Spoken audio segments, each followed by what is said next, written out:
yang gue senang sebenarnya di babak pertama lah itu yang gue lihat adalah pemain memang bekerja keras. Mereka mencoba segala cara untuk bisa keluar, untuk bisa mencetak gol, tetapi apa yang berperan penting terhadap kekalahan ini. Ya, kembali lagi di forum Timnas dan kali ini seperti biasa gue akan bahas tentang Timnas Indonesia, eh, yaitu pertandingan antara Timnas berhadapan dengan Jordania ya di laga kedua kualifikasi Piala Asia 2023 ya di Kuwait. Jadi kita bahas dulu dari starting line up. Timnas itu main persis seperti pada saat melawan Kuwait, yaitu dengan formasi 5 back, 5 back tengah, 2 gelandang pivot yang mobile box to box lah istilahnya. Terus 3 pemain di depan, Sadil, Witan dan juga Dimas Derajat yang bermain di depan. Belakang itu sama seperti pada saat melawan Kuwait, jadi tidak banyak perubahan.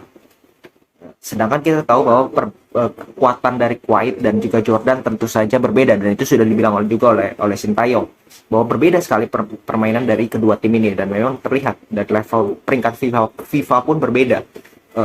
Jordania kalau nggak salah itu peringkat 91, Kuwait itu peringkat berapa ya, 130-an, jadi jauh lah dari timnas 159, jadi jaraknya itu cukup jauh, dan itu membuat memang level itu memang terlihat ya di lapangan. Di awal-awal kita lihat bahwa memang timnas Indonesia ini kelihatan dikurung, mereka tidak bisa mengembangkan permainan, mereka sering salah passing, megang bola berapa ya, 2 detik aja nggak bisa, ya benar-benar dikurung oleh Jordan, dan Jordan mendapatkan beberapa peluang emas, beberapa peluang yang mengarah ke gawang, tetapi masih ada seorang Nadeo Argawinata, penyelamat dari timnas Indonesia, terutama di 15 menit awal babak pertama. Habis itu mungkin inilah gue bilang, mungkin timnas nervous ya, mungkin pemain-pemain nervous, atau mungkin karena adaptasi lagi, gue nggak tahu, tetapi memang 15 menit awal itu menjadi cukup sulit untuk timnas. Tapi setelah itu mereka mampu perlahan-lahan bangkit, perlahan-lahan bisa mengimbangi permainan dari Jordania, dan itu sangat terlihat. Dan yang gue senang sebenarnya di babak pertama, yang gue istilahnya mendapatkan suatu hal yang menjanjikan, adalah timnas nyaris tidak pernah bermain dengan long ball, nyaris tidak pernah. Mereka benar-benar membuild up bola dari kaki ke kaki, pergerakan bola-bola pendek, kombinasi dan transisi itu cepat dilakukan. Nah, ini yang gue senang dengan permainan dari timnas, bahwa mereka benar-benar mengandalkan, karena kalau lu coba bola atas, lu lawan Jordania secara postur sudah pasti kalah. Jadi yang lo harus lakukan adalah lo bermain bola-bola pendek, dan itu bisa mereka lakukan, bisa sekali mereka lakukan, dapat setengah-setengah peluang, memang tidak peluang besar, tapi still mereka bisa membuat kiper dari Yordania ini nggak ngopi lah istilahnya di belakang.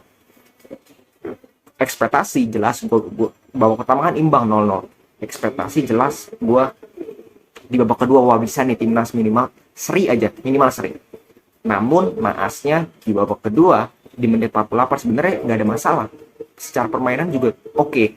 Tetapi satu kesalahan, satu momen ya yang menurut gua membuat timnas kalah. Hanya satu momen, yaitu dari seorang Arhan yang maju ya, mencoba counter attack tapi gagal, dipotong lagi. Arhan telat mundur dan lakukan pemain dari Kuwait lakukan umpan terobosan long ball langsung kepada pemain Kuwait di depan, dan memang akurasinya itu sangat luar biasa.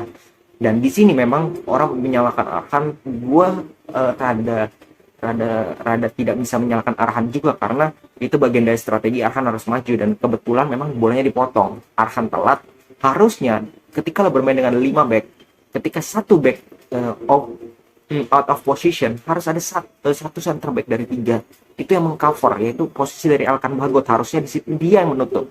Ternyata dia juga telat, dia juga tidak bereaksi, sehingga ya dengan sangat mudah Jordan mampu melesakkan gol satu-satunya di pertandingan kali ini. Setelah itu yang gue lihat adalah pemain memang bekerja keras, mereka mencoba segala cara untuk bisa keluar, untuk bisa mencetak gol, tetapi caranya itu sama, satu hal, yaitu long ball.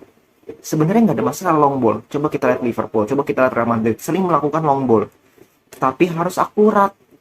Dan timnas melakukan long ball plus tidak akurat, sehingga ujung-ujungnya lari-lari nggak jelas, kontrol bola salah, passing pendek saja, setelah mereka kebobolan itu banyak yang salah, banyak yang tidak sampai. Nah, ini menurut gua kembali lagi masalah dari mental pemain timnas, bahwa mereka mungkin shock bahwa 45 menit mereka sudah bisa mengimbangi loh, bahkan sampai 48 tiba-tiba mereka kecolongan, tidak terduga. Mental di situ drop walaupun sudah dimasukkan 3 pemain sekaligus oleh Sintayong, 1 pemain lagi sekaligus, Irfan Jaya, Asnawi kalau nggak salah, terus Marcelino masuk, terus back kirinya siapa, Dewangga masuk, tetapi justru pemain-pemain ini tidak bisa bermain sebagus pemain utama yang dimainkan. Kita lihat Marcelino nyaris nggak kelihatan karena memang beberapa menit doang dia main. Asnawi hampir bikin blunder penalti yang nggak perlu sama sekali. Beruntung Nadeo penampilannya sangat luar biasa di pertandingan kali ini bersama dengan Rido. Menurut gue itu 2 pemain yang sangat menjadi kunci dari timnas Indonesia tidak kebobolan banyak pada pertandingan kali ini. Terus Dewangga menggantikan peran dari Arhan. Arhan itu sangat bagus ketika lo lihat beberapa kali peluang emas Indonesia itu hadir dari lemparan ke dalam khas dari Pratama Arhan. 1 kali kena mistar, beberapa kali bola itu bisa melewati kiper, beruntung masih ada clearance di bawah pertama, salto yang luar biasa dari para pemain belakang dari Jordan. Ini yang hilang ketika Dewangga masuk. Crossing mah menurut gue 11-12 dua-duanya sama-sama tidak nyampe lah istilahnya. Terus kita lihat siapa yang menggantikan. Irfan Jaya menggantikan Witan.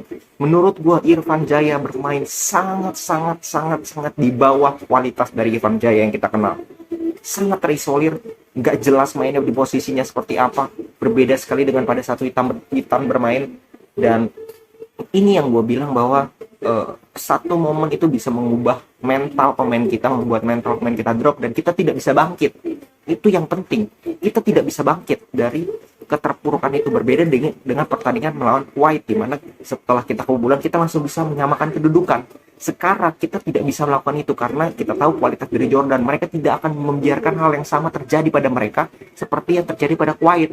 Itu yang kita lupa untuk mengantisipasi. Dan kita tidak bisa bangkit sampai akhir. Itu nyaris kita tidak dapat peluang yang memang kita dapatkan. Mungkin di akhir-akhir handball katanya menurut gue tidak sama sekali handball. Sudah benar keputusan wasit di mana tangan itu pasif. Tetapi yang gua mau soroti beberapa kali memang momen di mana pelanggaran-pelanggaran yang sangat keras. Kategori kartu kuning tidak diberikan oleh wasit. Atau mungkin kategori merah itu bisa dilakukan. Contoh kayak Klok di babak pertama itu harusnya mungkin 50-50 dia dapat penalti. Dijegal Arhan di kotak penalti, kakinya masuk yang menyebabkan Arhan memang tidak fit ya. Sampai akhirnya diganti. Itu kan awalnya dari situ. Itu sebenarnya kalau ada VAR itu bisa diantisipasi. Sayangnya di Piala Asia, sekelas Piala Asia loh, AFC, tidak ada VAR. Nah, ini yang menjadi kritikan juga bagi penyelenggara. Kuwait itu kurang kaya apa sih? Negara-negara Timur Tengah itu kurang kaya apa untuk menghadirkan VAR doang? Bahkan Liga Bandung aja udah bisa. Kenapa ini tidak bisa? Gitu. Itu yang gue mau pertanyakan. Memang kepemimpinan wasit cukup tegas. Sejauh ini cukup tegas dan cukup baik menurut gue dari 2 pertandingan. Tetapi harus manusia itu terbatas. Butuh bantuan tetap dengan VAR. Dan itu sudah terlihat cukup sukses walaupun masih ada kontroversi di liga top Eropa. Nah, tapi untuk event-event seperti ini itu gue rasa perlu. Dan itu yang kita tunggu apakah di Piala Asia nanti. Ini kan baru kualifikasi. Kalau di Piala Asia nanti itu harusnya ada VAR. Kalau tidak ada VAR ya kejadian-kejadian seperti ini bisa akan terulang lagi, di mana ada tackle-tackle yang harusnya bisa bahkan direct red card atau penalti yang harusnya diklaim itu menjadi tidak didapatkan karena tidak ada VAR. Ya, itu yang gua bilang pentingnya VAR di kompetisi walaupun kompetisi Asia. Nah, dengan hasil ini Indonesia sementara di peringkat 2 tetap ya dengan 3 poin dan memang cukup berat ya kalau kita lihat untuk jadi juara grup. Jadi kita bisa mengincar runner up terbaik. Kan diambil dari 5 dari 6. Ya itu yang masih bisa kita lakukan. Kita lawan nanti terakhir ada Nepal. Nepal itu juru kunci, tim terlemah lah istilahnya di grup ini. Sedangkan kalau yang gue lihat di grup-grup lain itu kebanyakan peringkat 1 ketemu dengan peringkat 2, kecuali Malaysia mungkin ketemu dengan peringkat terakhir. Sisanya itu bersaing, masih ada penentuan istilahnya. Siapa yang peringkat 1, siapa yang peringkat 2. Nah, itu yang bisa menjadi penentu di mana timnas Indonesia bisa lolos sebagai runner-up terbaik kalau mereka menang lawan Nepal. Ya, kalau mereka menang. Kalau bisa selisihnya itu harus di atas 1 gol. Kalau mau mereka aman. Itu sih menurut gue yang harus dilakukan oleh timnas Indonesia. Tidak boleh main aman lagi. Kalau saran gue, tidak usah pakai 5 back, tetapi main dengan 4 back dari awal. Karena itu bisa membuat Indonesia lebih menyerang, lebih kreatif di lini tengah, dan bisa lebih mampu mencetak gol dengan banyak ke gawang Nepal. Oke, segitu dulu review dari gue dari pertandingan yang kemarin. Permainan yang cukup bagus di babak pertama, tetapi di babak kedua kita menemukan ya namanya mental drop dan sudah tidak karuan lagi mainnya, dan itu yang memang menjadi kendala juga dari Sintayong untuk mengatur pemain-pemainnya ini. Oke, yang pasti ini semua kuncinya, perannya siapa yang paling penting itu hanya satu ya. Kalian bisa jawab sendiri. Oke, segitu dulu, salam sepak bola.